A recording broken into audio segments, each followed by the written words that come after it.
I'd like to take you on a short journey into the waters of what covers 71% of our Earth, the ocean. Not only that, we're going to dive deep into the abyss. Here we are at the beach off the coast of an island located in the mid-Atlantic. The near featureless landmass stretches out around you.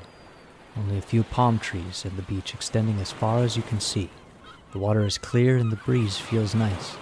As you peer out across the open water, you notice how it seems to become deeper and deeper shade of blue as the sea reaches on. You begin to make your way towards it, not sure what will happen as you feel pulled into the water deeper. It reaches your waist, then your chest, then you submerge. The water around you is still calm. There's light breaking through. You can't make out any features of the ocean around you. It's just flat and angled downwards towards a blackness.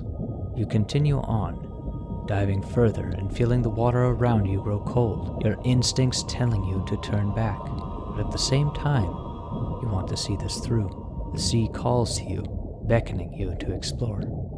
You reach an edge. There's some oceanic plant life around you, and stretched out before you is nothing.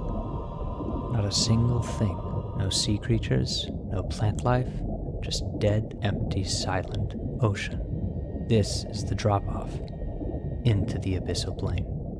Further and further you dive, the light waning above as blackness surrounds you. You fall for what feels like an eternity as Earth's gravity works on you, pulling you deeper and deeper into the abyss. Finally, you touch the bottom. Dust kicks up around you as sediment flows in all directions. Sea cucumbers and urchins can be spotted from under the spot you've landed, making no motion that you can see, but rest assured, they are alive, the same as you. You feel the immense pressure of the ocean's weight on top of you as you begin your trek across the plain. Nearly 75 times the atmospheric pressure, it's difficult to even move. Trudging forward through the featureless landscape, you're reminded that hardly any of the plains have been explored due to their sheer size and the depth.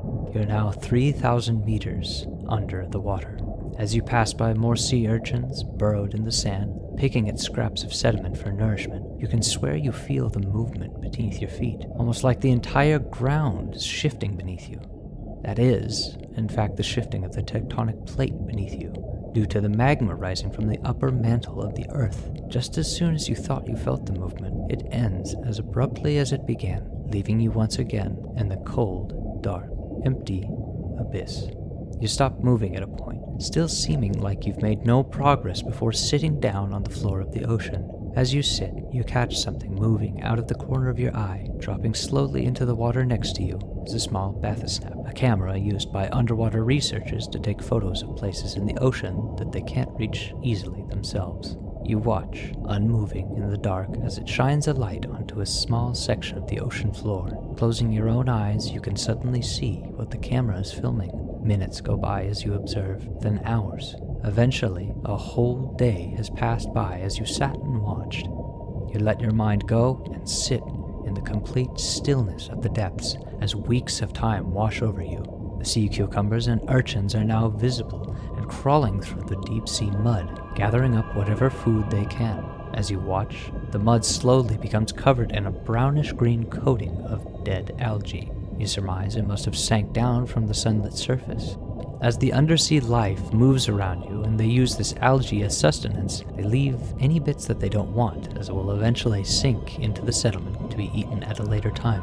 With the observation of that life finished, you open your eyes once again to the deep pitch blackness of the abyss. You enjoy a final view of the deepest part of the ocean before you kick off from the bottom, making your way to the surface. Up, up, and up you go, feeling as if the dark is clawing at you as you climb. Small hints of the sunlight begin to trickle in as the ocean around you slowly becomes visible again, and finally, you break the surface of the water. The island is still there, its trees blowing in the wind, gulls cawing at each other, life inevitably continuing on, unaware of the place you've just been to. The ocean is a wonderful and mysterious place, rife with danger and life in every corner, no matter where you look. I'm Jekyll Kane, and thank you for joining me on this journey through geography.